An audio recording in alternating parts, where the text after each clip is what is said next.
La veille de Noël, dans une maison que Joséphine avait entretenue pendant des années, son père abattit son couteau sur la table, la traitant de fardeau et la jeta dehors dans la nuit glaciale. Il pensait qu'elle reviendrait en rampant. Il pensait qu'elle avait besoin d'eux. Au lieu de cela, Joséphine a fait ses valises, a coupé toutes les lignes de vie qu'il considérait comme acquises et a regardé, silencieuse et imperturbable, leur monde s'effondrer. Bonjour la famille, bienvenue dans Histoire vraie. Abonnez-vous et aimez-nous, cela compte beaucoup pour nous.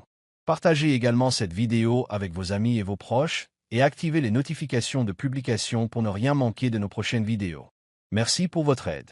Installez-vous confortablement et détendez-vous pendant que nous plongeons dans l'histoire. Le chauffage bourdonnait faiblement contre le froid mordant de décembre, tel un guerrier fatigué livrant bataille. Dans la petite maison vieillissante de la banlieue de l'Ohio, Joséphine était assise, penchée sur la table de la cuisine, les doigts raidis par une journée de travail et le froid lancinant que les murs ne parvenaient pas à contenir. La maison sentait légèrement le café brûlé et quelque chose de métallique, comme les tuyaux de cuivre usés qui grondaient à travers les murs. Elle se frotta les mains, souffla dessus pour se réchauffer, et resserra son fin cardigan autour de ses épaules. De l'autre côté de la pièce, le sapin de Noël trônait dans un coin, un héritage d'une époque meilleure, ses décorations dépareillées et fatiguées. Des guirlandes lumineuses clignotantes, plusieurs ampoules grillées, lui donnaient une lueur vacillante et mitigée.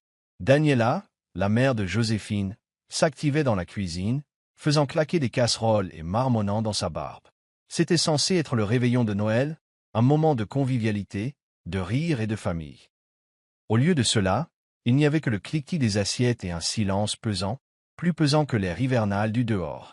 Joséphine jeta un coup d'œil à l'horloge du micro-ondes, 18h42. Une autre longue journée de travail à l'agence d'assurance venait de s'écouler, un tourbillon monotone de demandes d'indemnisation, de paperasse et de voix désespérées réclamant des miracles qu'elle ne pourrait jamais offrir. Son salaire était maigre, à peine suffisant pour survivre, mais elle parvenait à le faire durer. Il fallait bien qu'il dure. Électricité, eau, Internet, courses, tout filtrait dans son compte en baisse comme du sable dans des doigts crevassés. Sans elle, le chauffage serait tombé en panne l'hiver dernier.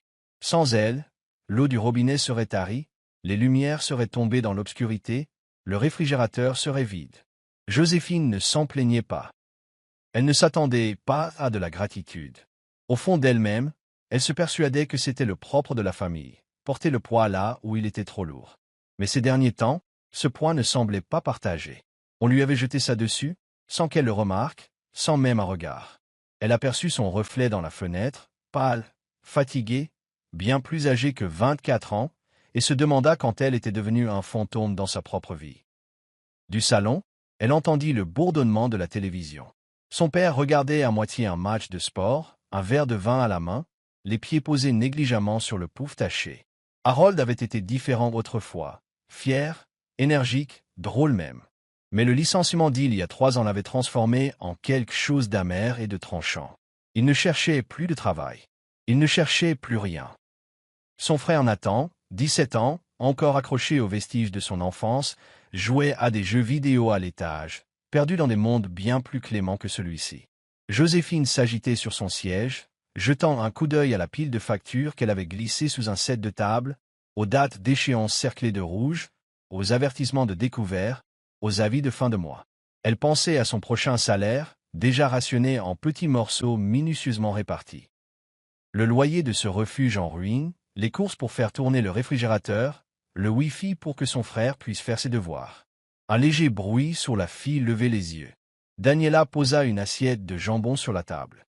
Son arôme était chaud, mais étrangement creux. « Dîner » murmura-t-elle en s'essuyant les mains sur une serviette. Personne ne sourit. Personne ne la remercia. Ils se dirigèrent simplement vers la table, plus par habitude que par famille. Joséphine prit sa fourchette et tenta de se remettre en appétit. Elle sourit à Nathan lorsqu'il apparut, les cheveux en bataille, une lueur d'espoir dans le regard.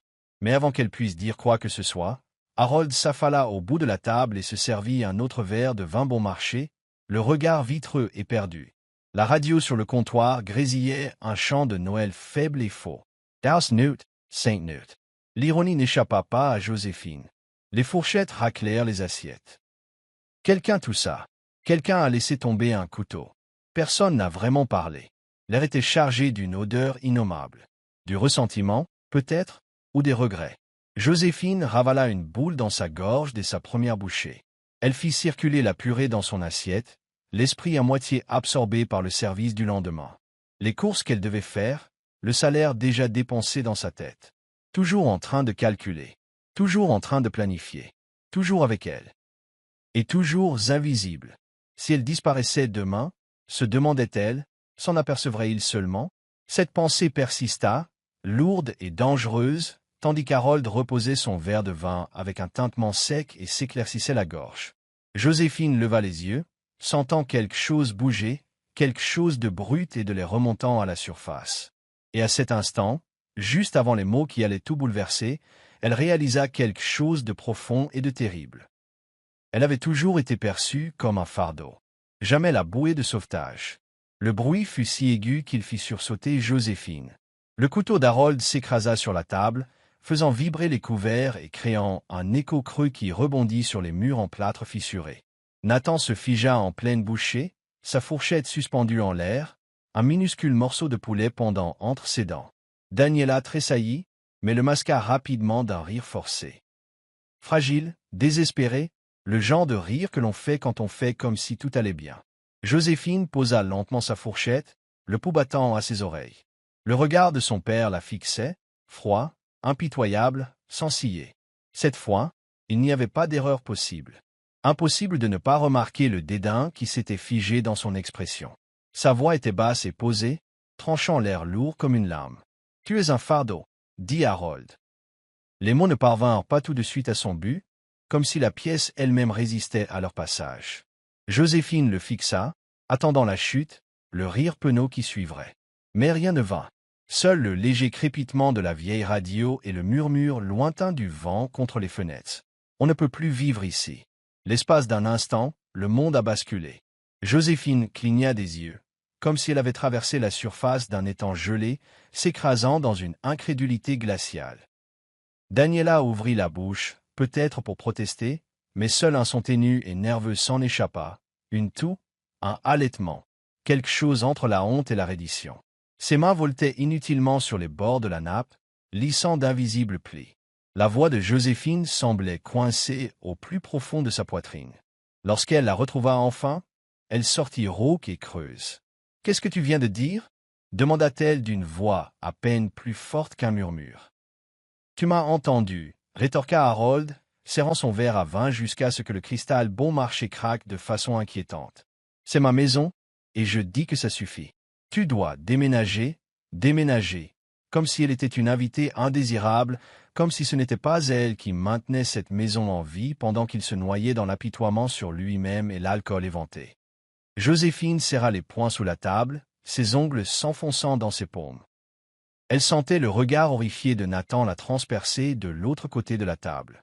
Une part d'elle-même voulait le protéger, faire comme si c'était un malentendu. Une cruelle blague de la veille de Noël naquit de l'amertume d'Harold, mais au fond d'elle-même, elle savait. Elle l'avait toujours su. Ils ne la voyaient pas. Ils ont vu ce dont ils avaient besoin. Un compte en banque avec un cœur battant, une mule qui porte leur fierté pendant qu'ils faisaient semblant d'aller bien. « Je suis restée, » dit Joséphine, la voix tremblante d'une fureur qui l'effrayait elle-même, « parce que tu avais besoin de moi. Tu ne pouvais pas payer les factures. Tu n'aurais même pas pu maintenir le chauffage allumé l'année dernière sans mon aide. » Harold se renversa dans son fauteuil, le visage crispé par une expression amère et fatiguée. « Tu crois que c'est ça qui te rend spécial ?» dit-il. « Tu crois que ça te donne le droit de nous le jeter à la figure ?» « Non, » dit Joséphine doucement. « Je ne t'ai jamais rien jeté à la figure. Je me suis tue. Je pensais juste que j'aidais. »« Tu l'as fait ?» dit Daniela précipitamment, d'une voix faible et suppliante. « Doulas. On a aperçu, Joséphine. C'est juste que ton père est très stressé. »« Non » interrompit Joséphine, la voix s'aiguisant. Elle se tourna vers sa mère, cherchant une once d'alliance, une forme de reconnaissance. Daniela détourna simplement le regard, incapable ou peu disposée à la regarder dans les yeux. Nathan laissa tomber sa fourchette avec un grand fracas, un bruit saisissant dans le silence de mort. Il semblait vouloir dire quelque chose, n'importe quoi, mais les mots lui trottaient dans la gorge et il baissa les yeux vers son assiette. Cette prise de conscience frappa Joséphine plus durement que les mots eux-mêmes. Elle était seule à cette table. Harold repoussa son assiette en grognant. « Tu as un travail. Tu es assez grand. Il est temps d'arrêter de dépendre de tes parents et de grandir. » Ce mot lui a fait l'effet d'une gifle. Joséphine se leva, et soudain sa chaise racla violemment le plancher. La table, les lumières clignotantes, l'ourlet graisseux refroidissant sur les assiettes, tout se brouilla tandis qu'elle attrapait son manteau sur le dossier de la chaise.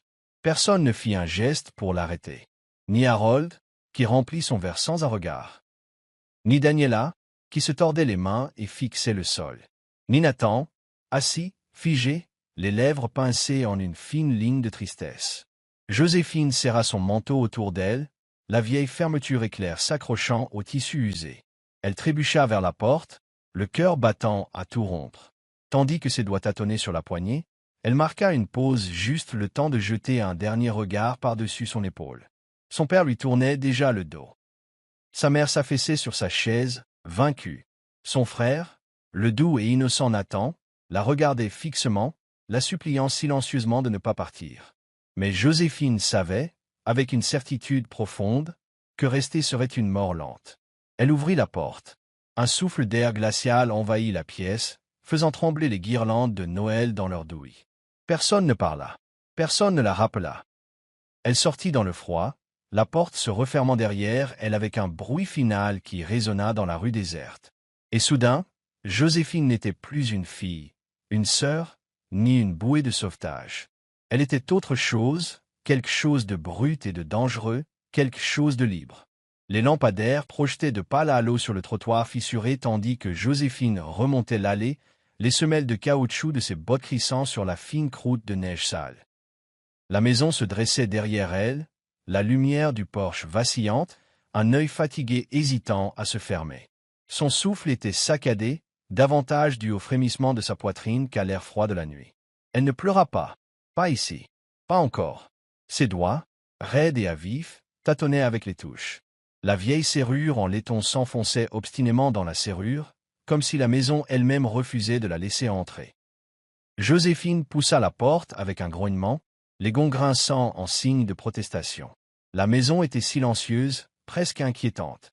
À l'étage, elle entendait le son faible et étouffé du jeu vidéo de Nathan, mais aucun bruit de pas ne l'accueillit. Aucune voix ne l'appela. C'était comme si elle avait déjà été effacée. Elle referma doucement la porte derrière elle, s'y adossant un instant. L'odeur familière du lieu, mélange de vieux bois, d'air humide hivernal et de la faible odeur de brûler des bouches de chauffage, l'enveloppa comme une lourde couverture suffocante. La lumière de la cuisine grésillait au-dessus de sa tête, projetant de longues ombres solitaires sur les plans de travail encombrés. Des assiettes à moitié vides du dîner étaient encore abandonnées sur la table, oubliées dès son départ. Joséphine contempla un instant la scène, vestige d'un repas familial qui avait brisé quelque chose en elle à jamais, puis se détourna. Il n'y avait aucune cérémonie, aucune annonce théâtrale. Elle déménagea simplement. Dans sa chambre, un petit espace exigu donnant sur le couloir, à peine assez grand pour un lit simple et une commode cabossée. Joséphine attrapa la première valise qu'elle trouva, une valise marron délavée avec une fermeture éclair cassée. Il y avait encore un autocollant d'une sortie scolaire au collège qui se décollait. Elle l'ouvrit sur le lit et commença à faire ses valises. Des pulls, des jeans, des chaussettes, quelques livres de poche abîmés. Elle se déplaçait machinalement, pliant et empilant, comme si elle s'occupait suffisamment les mains, son esprit ne parviendrait pas à suivre. Chaque objet qu'elle touchait était imprégné de souvenirs. Le sweat à capuche bleue usé de l'université, qui sentait encore légèrement la vanille.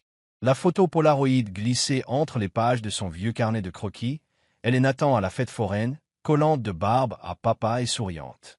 Une tasse en céramique ébréchée que sa mère lui avait offerte, bien avant que les murs qui les séparaient ne se durcissent.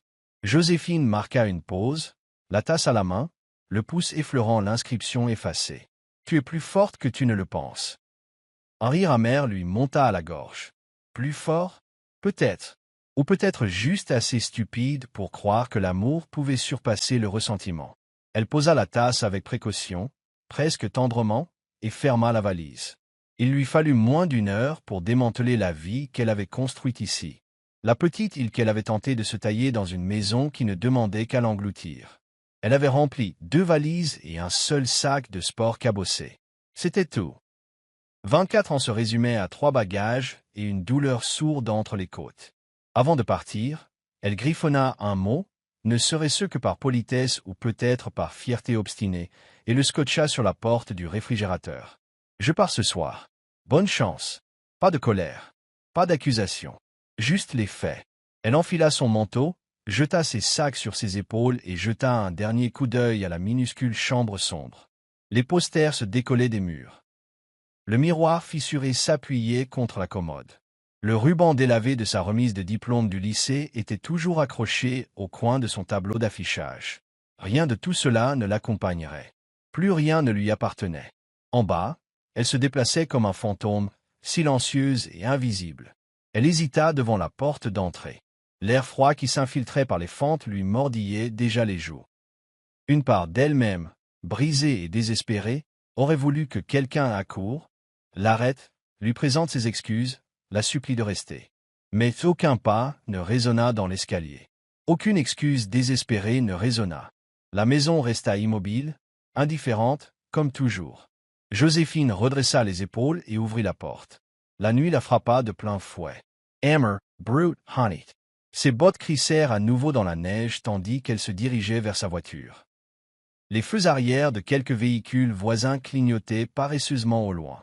Elle jeta ses sacs sur la banquette arrière et se glissa derrière le volant, le cuir craquelé du siège froid et impitoyable contre ses cuisses. Le moteur démarra dans un grognement. Un instant, elle resta assise là, les mains sur le volant, à contempler les contours affaissés de la maison qu'elle avait appelée son foyer. Elle ne ressentait pas de tristesse. Pas vraiment. Ce qu'elle ressentait était plus lourd, plus permanent. Une fin, pas une rupture temporaire. Pas un combat à régler plus tard. Une rupture. Joséphine passa la marche avant et s'éloigna du trottoir, les pneus crissant sur la glace et le gravier. Elle ne se retourna pas. Derrière elle, les lumières de Noël scintillaient à la fenêtre. Un battement de cœur faible et saccadé tentait de simuler la vie. Devant elle, la route s'étendait longue, noire et vide. Et pour la première fois depuis des années, Joséphine comprit. Elle ne fuyait pas. Elle courait vers quelque chose. Quelque chose de mieux. Quelque chose qui lui appartienne. L'appartement sentait légèrement la peinture fraîche et le produit d'entretien. Une odeur que Joséphine apprit rapidement à apprécier. C'était un endroit modeste, niché au-dessus d'une quincaillerie, en bordure du centre-ville. Une chambre, une minuscule cuisine au sol en linoléum jauni, une salle de bain exiguë avec un lavabo ébréché, et un salon juste assez grand pour accueillir un canapé et une télévision d'occasion si jamais elle en achetait une. Mais c'était la sienne. La clé, un simple objet en laiton, semblait plus lourde que tout ce qu'elle avait jamais porté. Elle tinta doucement entre ses doigts tandis qu'elle poussait la porte d'entrée pour la première fois, son souffle se troublant dans l'air froid et vide. À l'intérieur, il faisait froid et sombre, le radiateur sifflant doucement dans un coin comme un chat à moitié apprivoisé. Les fenêtres étaient nues, laissant entrer de longs rayons de soleil hivernal qui se ruaient sur les parquets abîmés. Des nuages de poussière flottaient paresseusement dans les rayons de lumière, dansant à un rythme que seule pouvait entendre. Joséphine déposa ses sacs au milieu du salon avec un bruit sourd. Le bruit résonna sur les murs vides, donnant l'impression que l'espace était encore plus grand qu'il ne l'était en réalité. Pendant un long moment, elle resta plantée là, les bras serrés autour d'elle, comme si elle avait besoin de se retenir. Elle était libre. Elle était seule. Cette prise de conscience l'envahit comme un manteau lourd et étrange. La liberté n'était pas triomphante, comme elle l'avait toujours imaginé. Elle était crue. Elle était terrifiante. C'était grisant. Lentement, elle traversa la pièce, ses bottes laissant de légères traces humides sur le sol à cause de la neige fondante. Elle jeta un coup d'œil dans la minuscule cuisine, un seul comptoir, 2 placards grinçants, une cuisinière miniature qui semblait avoir connu des décennies meilleures. Elle ouvrit le réfrigérateur et ne trouva rien d'autre qu'une petite ampoule vacillante et un souffle d'air froid. Pas de nourriture. Pas de meubles. Pas de retransmission sportive à tue-tête dans le salon. Pas de soupir de frustration de la part de Daniela. Pas de silence aisant et amer de la part d'Harold. Pas de rire de Nathan dans les escaliers. Juste de l'espace, vide et en attente. Joséphine sourit. C'était le genre de sourire qui, au début, se dessinait légèrement aux commissures des lèvres, puis s'agrandissait jusqu'à lui insuffler une chaleur intense. Elle ne déballa pas ses affaires tout de suite. Elle retira son manteau et s'assit en tailleur au milieu du parquet, le bois dur et frais sous elle. Elle ferma les yeux et pencha la tête en arrière, respirant le silence comme si c'était quelque chose qu'elle pouvait porter sur sa peau. Personne n'attendait pour lui dire qu'elle était un fardeau ici. Personne n'allait écraser un couteau sur la table et lui demander de partir. Personne ne la regarderait au-delà d'elle, à travers elle, comme si elle était un objet jetable. Ici, elle suffisait. Le radiateur gargouillait et crachait, envoyant une vague de chaleur maladroite dans la pièce. Joséphine rit entre ses dents. Un vrai rire, pas ces rires cassants et polis qu'elle avait perfectionnés au fil des ans. Il résonna dans ses oreilles depuis les murs vides, emplissant l'espace de quelque chose de nouveau, de vivant. Plus tard, après un passage à l'épicerie où elle n'acheta que ce qu'elle aimait, du cheddar fort, du pain frais, une boîte de thé Earl Grey, elle s'assit de nouveau par terre, déballant un sandwich aux doigts gelés. Elle mangea lentement, savourant chaque bouchée, chaque instant de solitude.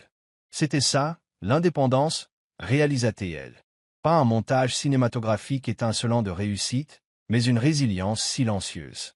Un sandwich bon marché sur un sol poussiéreux. Un appartement silencieux et un radiateur récalcitrant. Une solitude douloureuse qui ne l'a pas brisée, mais l'a reconstruite morceau par morceau. Pourtant, la transition n'a pas été sans prix. Le lendemain matin, elle s'est réveillée recroquevillée sur une pile de vestes, la nuque raide et le dos douloureux. Elle se douchait à l'eau glacée, car les vieilles canalisations n'étaient pas encore prêtes. Elle s'habillait par couches pour se protéger du froid et conduisait sa vieille voiture, chauffage en panne, pare-brise fissuré, à travers un dédale de rues verglacées pour se rendre au travail. Au bureau des assurances, ses collègues riaient et bavardaient sur leurs projets de vacances, leurs dîners de famille et leurs demandes en mariage surprises sous les guirlandes de Noël. Joséphine gardait la tête baissée, répondant aux appels, remplissant des déclarations de sinistres et écoutant le bourdonnement creux de son casque. À l'heure du déjeuner, elle s'assit seule dans la salle de pause, remuant une soupe tiède dans un thermos qu'elle avait rempli à la hâte. Par habitude, elle consulta son téléphone, mais ne trouva aucun nouveau message. Aucun appel manqué. Elle n'a pas manqué. On n'avait pas besoin d'elle. Et étrangement, cette connaissance la brûla moins qu'elle ne l'aurait cru. Joséphine retourna son téléphone sur la table et prit une autre gorgée de soupe, savourant ce goût salé et familier. Elle n'avait plus besoin de la permission de qui que ce soit pour exister. Le soir, elle rentrait dans son appartement vide, superposant des chaussettes pour se protéger du froid, préparant du thé sur son petit poêle, se blottissant sous une pile de couvertures avec des livres empruntés à la bibliothèque. Chaque craquement du plancher, chaque claquement du radiateur, chaque murmure du vent hivernal, dehors, devenait une musique familière. La solitude ne l'effrayait plus. C'était devenu un compagnon, un rappel qu'elle pouvait survivre à son propre silence. Certaines nuits, Nathan lui manquait, sa façon de jeter un coup d'œil dans sa chambre et de poser des questions penaudes sur l'école ou la vie. Elle se demandait comment il se débrouillait à la maison, ce qu'il savait, ce qu'il lui reprochait. Elle se demandait si Daniela avait déjà regardé la place vide à table en pensant à sa fille. Celle qui payait les factures, réparait le chauffage en panne, faisait les courses quand il n'y avait pas de salaire. Mais Joséphine ne lui avait jamais rien dit. Pas une seule fois. Ils avaient fait leur choix. Maintenant, elle faisait le sien. La liberté avait un prix. La solitude, l'épuisement, l'incertitude. Mais la captivité avait aussi son prix. Ressentiment, invisibilité de l'heure. Si elle avait le choix, elle paierait 1000 fois le prix de la liberté. Joséphine resserra la couverture usée sur ses épaules, sirota son thé et sourit à la lueur vacillante des bougies. Elle était là. Elle était debout. Et elle ne faisait que commencer. La décision vint lentement, comme l'eau qui gèle à la surface d'un étang. Une solidification rampante et inévitable de quelque chose que Joséphine ne pouvait plus ignorer. Au début, elle n'y avait pas beaucoup pensé. Elle n'en avait pas eu envie. Mais chaque fois qu'elle arrivait sur le parking de l'épicerie, comptant soigneusement les dollars dans son portefeuille, elle se rappelait à quel point elle s'était donné du mal pour que cette vieille maison puisse respirer. Chaque fois qu'elle allumait les lumières sans réfléchir, elle se souvenait des innombrables avis qu'elle interceptait dans la boîte aux lettres. Caché pour Carole n'explose pas, la liberté avait meilleur goût qu'elle ne l'avait jamais imaginé. Et pourtant, l'amertume de la trahison persistait. Un soir, après une longue journée d'appel au bureau, Joséphine était assise à sa petite table de cuisine, son ordinateur portable ouvert devant elle. Elle sirotait un café froid dans une tasse ébréchée et contemplait sa boîte mail, encombrée principalement de courriers indésirables, de factures et de reçus. Et puis, elle l'a vu. Avis final. Compte de service des eaux. L'objet du message l'a frappé comme un coup de poing dans les côtes. Au début, la panique s'est emparée de moi. L'instinct m'a poussé à régler le problème, à réunir des fonds, pour assumer cette responsabilité. Mais elle s'en souvint. Ce n'était plus sa facture. Cela n'aurait jamais dû arriver. Pourtant, le compte était à son nom depuis des années. On lui avait demandé de l'ouvrir lorsque la cote de crédit d'Harold s'était effondrée après son licenciement. C'était plus facile ainsi, disait-il. C'était juste temporaire. Le temporaire s'était transformé en permanent. Joséphine fixa longuement l'avis, le curseur clignotant avec impatience dans un coin de l'écran. Ses doigts planaient sur la souris. Elle ne connaissait plus son nom. Elle ne connaissait pas la chaleur de leur douche, le bourdonnement de leur lumière, le clic du modem qui laissait Nathan s'immerger dans ses jeux. Elle ne connaissait rien d'eux. La colère, quand elle survint, n'était pas brûlante. Il faisait froid, calme, glacial, d'une manière qui ne laissait place à aucun doute. Joséphine se connecta au portail. Le mot de passe, encore mémorisé comme une comptine, afficha les paramètres du compte. Son nom, son adresse, sa signature sur chaque facture. Sans hésiter, elle a cliqué sur « Résilier ». Une fenêtre de confirmation est apparue. Êtes-vous sûr? Cette action est irréversible. Elle a cliqué sur « Oui ». Une facture en moins. Elle se déplaçait méthodiquement, son esprit s'aiguisant à chaque frappe. Le compte électrique arriva ensuite. Même procédé, même souvenir. Elle était assise dans le salon glacial, il y a 2 hivers, grelottant sous 3 couches de pull, remplissant des chèques pour garder la lumière allumée pendant qu'Harold faisait la sieste dans son fauteuil, une bouteille à moitié vide posée par terre à côté de lui. Mettre fin au service. Oui, le compte Internet était plus délicat. Elle se souvenait des cris d'Harold d'un été où il avait été brièvement coupé pour non-paiement. Nathan avait failli pleurer. Daniela avait soupiré et blâmé le fournisseur. Joséphine avait discrètement payé les frais de retard. En 3 clics, elle avait fermé le compte. Le site web a déversé des messages encourageants. Nous sommes désolés de vous voir partir. Voulez-vous nous dire pourquoi vous annulez? Elle n'a pas pris la peine de répondre. Elle referma l'ordinateur portable avec un léger claquement et se laissa aller au fond de sa chaise, expirant lentement. C'était fait. Pour la première fois depuis des années, Joséphine avait coupé tous les liens invisibles qui la rattachaient à cette maison, à cette vie. Ce n'était pas vraiment de la vengeance. Ce n'était pas une crise puérile ou une cruauté mesquine. C'était une question d'équilibre. C'était une correction. C'était une justice. Pendant des années, on lui avait pris son argent, son travail, son amour, sans remerciement, sans reconnaissance, sans même un minimum de respect. Il l'avait chassé sans hésitation. Qu'ils affrontent maintenant ce que signifie se débrouiller seul.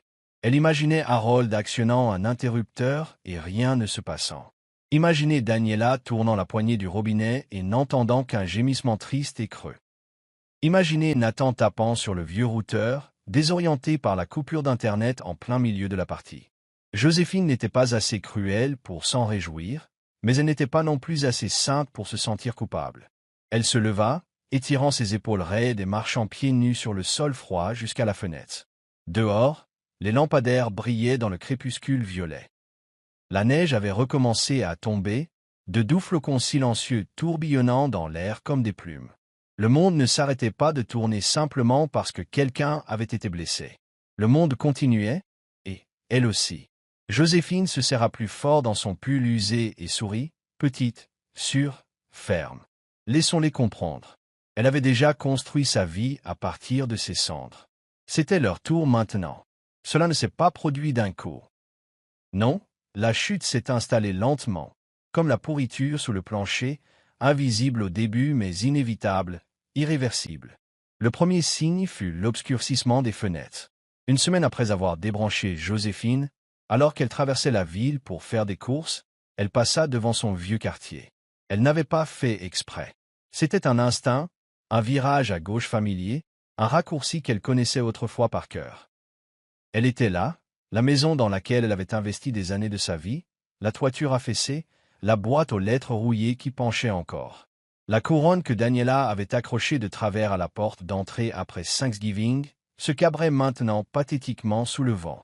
Les fenêtres étaient sombres, aucune lueur derrière les rideaux, aucun scintillement bleu de la télévision qui servait à Harold à s'endormir, juste du verre noir et froid fixant le monde d'un regard vide.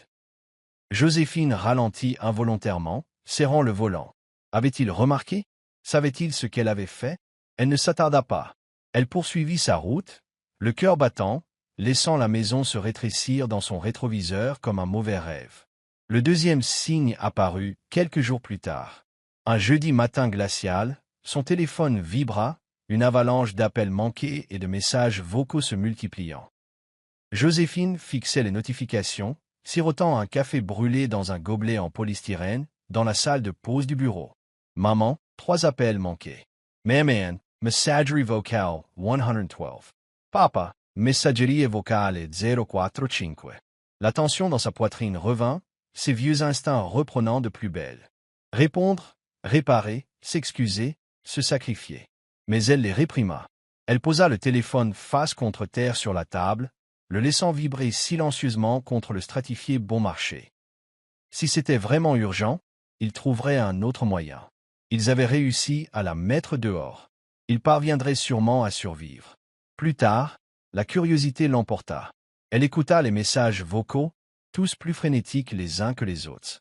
La voix de Daniela grésilla d'abord, faussement douce, teintée de panique. « Salut, chérie, c'est maman.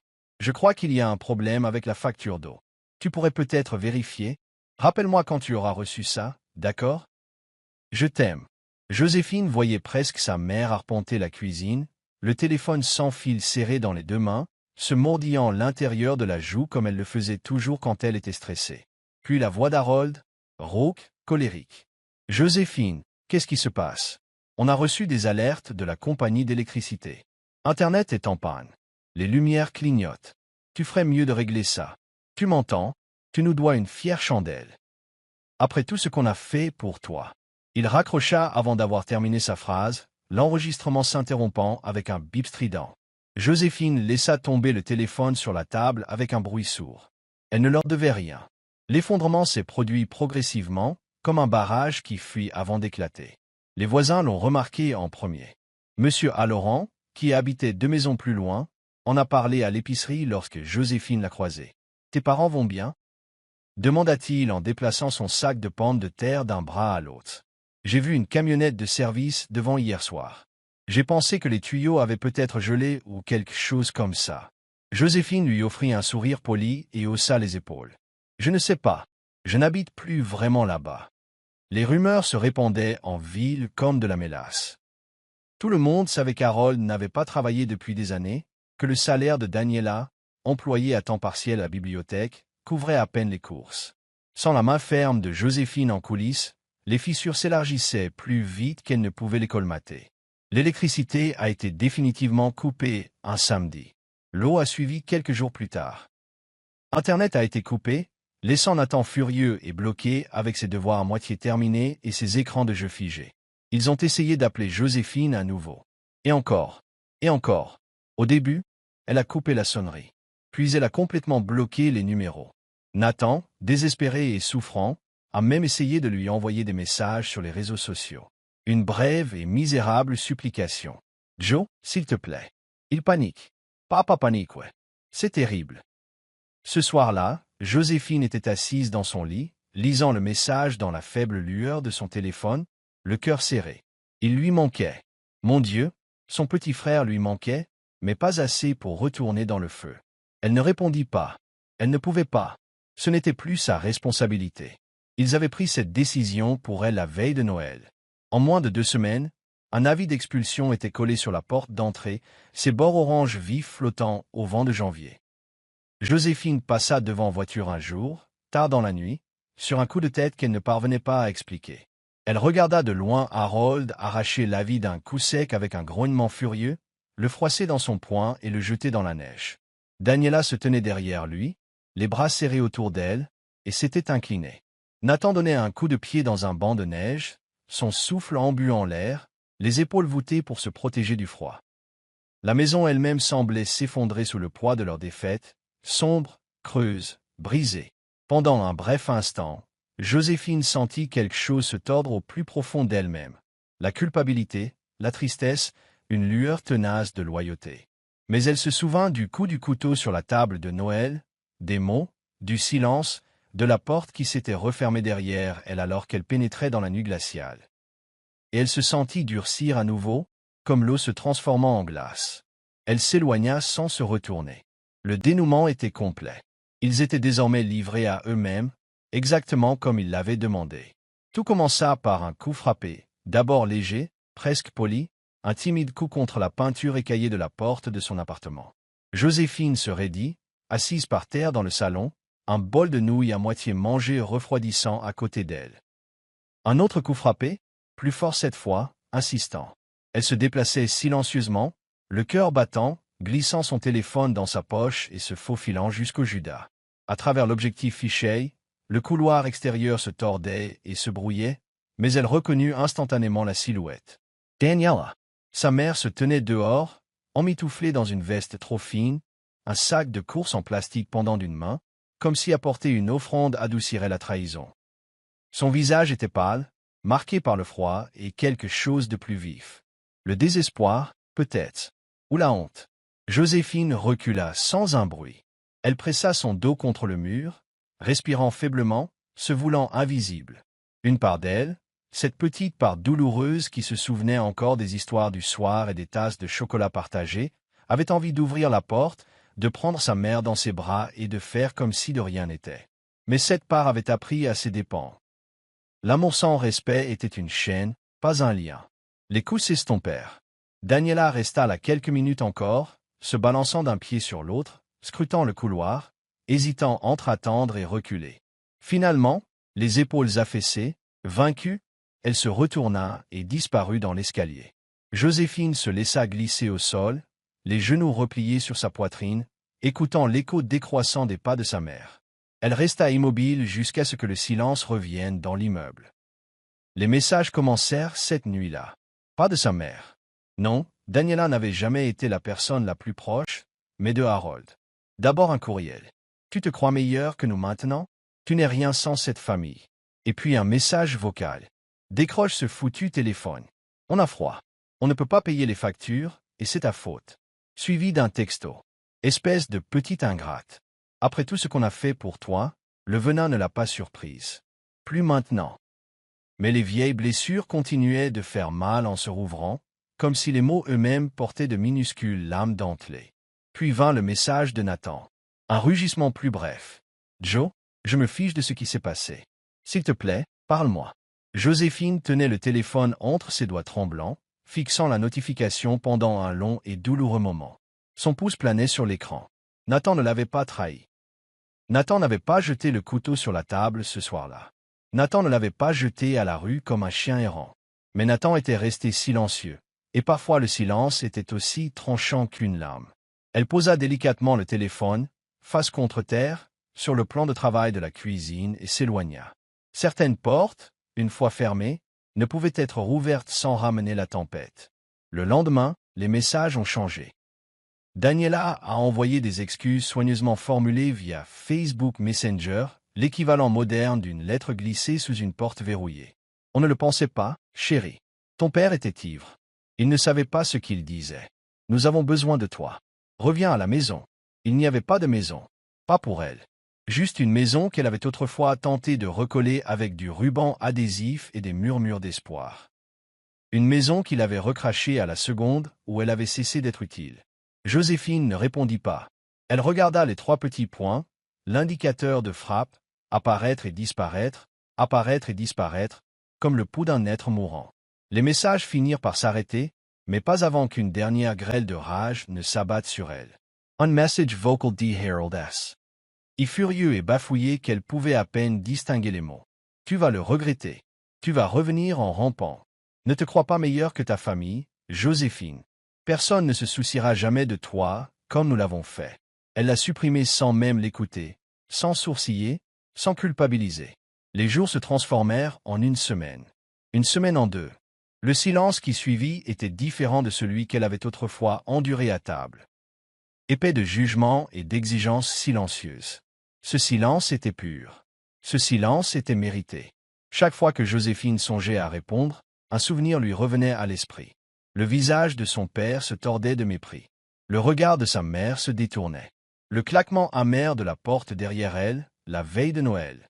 Non, elle avait tout donné une fois, et ils avaient tout jeté comme les ordures de la veille. Elle ne serait plus leur béquille. Elle ne serait pas leur bouc émissaire. Elle ne reviendrait pas, et les messages restèrent donc non lus. Les messages vocaux restèrent sans réponse. Les excuses, les menaces, la culpabilité, tout cela flottait dans le vide où son obéissance vivait autrefois sans réponse et sans accueil. Un soir, blottie sous une courte pointe en patchwork sur son canapé d'une friperie, Joséphine parcourait ses photos. De vieux clichés défilaient sur l'écran fissuré. Le sourire en coin de Nathan, un bras autour de ses épaules. Le gâteau d'anniversaire de Daniela légèrement affaissé au milieu. Une Joséphine plus jeune, souriant timidement à l'objectif, l'espoir illuminant ses yeux. Elle observait cette version plus jeune d'elle-même. Celle qui croyait que l'amour se gagnait en souffrant discrètement, en donnant sans compter sans rien demander en retour. Joséphine ferma l'application photo et mit son téléphone de côté. Elle n'était plus cette fille-là. Elle n'était plus la martyre silencieuse de qui que ce soit. Tandis que les lumières de la ville clignotaient à travers les rideaux fins et que le radiateur diffusait une douce chaleur dans la pièce, Joséphine resserra la couverture autour d'elle et murmura dans l'obscurité. « Je suis suffisante. » Et pour la première fois de sa vie, elle y crut. Le printemps arriva comme un doux souffle sur la ville. La glace fondit la première, de lents ruisseaux fondant les trottoirs gris. De minuscules bourgeons se frayèrent un chemin à travers les fissures du trottoir, têtus et éclatants, comme la vie refusant de s'abandonner.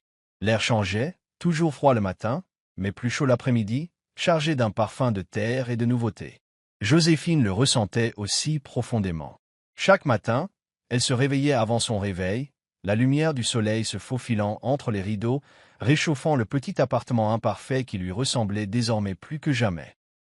Elle avait acheté des meubles d'occasion pièce par pièce, un canapé bleu délavé, une table basse couverte de vieilles éraflures et de rayures, une bibliothèque qui se remplissait peu à peu de romans qu'elle aimait. Ce n'était pas grand-chose, mais c'était à elle. Chaque tasse ébréchée, chaque tête d'oreiller cousu main, chaque tiroir grinçant, lui appartenait.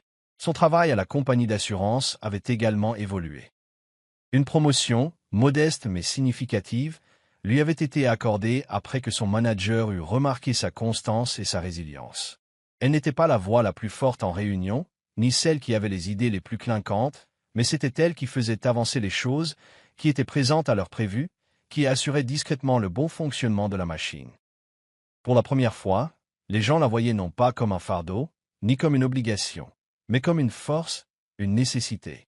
Joséphine aussi se fit des amis, lentement, prudemment. Une collègue qui l'invita à prendre un café après une longue journée de travail, un voisin d'en face qui préparait trop de biscuits et insistait pour que Joséphine en prenne, une vieille connaissance de fac qui la remarqua à la librairie et l'entraîna dans une conversation simple et rigolote qui dura tout un après-midi. Petit à petit, elle reconstruisit une vie, non pas celle qu'on lui avait donnée, mais celle qu'elle avait choisie. Un samedi de fin avril, sous le soleil de l'après-midi, Joséphine se retrouva à traverser à nouveau son ancien quartier. Elle ne l'avait pas prévu, c'était arrivé comme ça, un caprice, un fantôme qui tiraillait doucement les confins de son esprit. Les rues semblaient identiques, les mêmes toits affaissés, les mêmes boîtes aux lettres tordues, mais quelque peu différentes, plus petites, moins imposantes, comme une promenade dans le décor d'une pièce de théâtre terminée depuis longtemps. Elle tourna dans sa vieille rue. Elle était là, la maison, ou ce qu'il en restait. Les fenêtres étaient maintenant condamnées, du contreplaqué brut cloué à la hâte sur les châssis. L'herbe avait poussé à l'état sauvage, des taches brunes et vertes se disputant l'espace. La porte d'entrée pendait de travers sur ses gonds, une vieille pancarte, à vendre, plantée dans la pelouse morte, à un angle défait. Joséphine se gara de l'autre côté de la rue, moteur au ralenti. Elle resta assise là un long moment, à regarder. Des souvenirs lui traversèrent l'esprit, certains doux, d'autres amers. Elle se revoyait petite fille, gravissant les marches crevassées en courant, son sac à dos rebondissant sur ses épaules. Elle se revoyait plus âgée, portant des courses, une main sur les factures impayées et l'autre sur un sac de décoration de Noël acheté dans un magasin à $1. Elle se revoyait, la veille de Noël, figée sur le seuil, la voix d'Harold lui transperçant l'âme. Mais rien de tout cela ne faisait plus aussi mal qu'avant. La maison s'était effondrée sous son propre poids, son propre refus de changer. Elle s'était creusée bien avant la coupure des services publics, bien avant les avis d'expulsion. Elle ne l'avait pas cassée. C'était eux qui l'avaient cassée. Joséphine coupa le moteur, laissant le silence soudain l'envelopper. Un instant, elle envisagea de sortir de la voiture, de remonter l'allée et de jeter un œil par les fentes des fenêtres barricadées. Mais quelque chose en elle lui dit non. Certains endroits ne méritent pas d'adieu. Elle ne connaissait absolument pas cette maison. Joséphine sourit doucement et sincèrement et remit la vitesse. Elle démarra sans se retourner, les mains fermement sur le volant, le soleil chauffant à travers le pare-brise devant elle. La ville s'étendait sur de larges rues dorées serpentant vers des quartiers inconnus, des ponts enjambant des rivières étincelantes, des parcs débordant de verdure. Ce n'était pas une fin de conte de fées. Elle n'était pas enveloppée de rubans élégants ni de musique triomphale. C'était réel. C'était désordonné. C'était magnifique. C'était à elle. Alors qu'elle s'engageait dans une avenue baignée de soleil qu'elle n'avait jamais empruntée auparavant, Joséphine sentit quelque chose se poser en elle. Non pas l'armure dure qu'elle portait depuis si longtemps, mais quelque chose de plus léger, de plus doux. De l'espoir. Un nouveau départ. Et pour la première fois depuis très, très longtemps, elle ne survivait pas. Elle était vivante.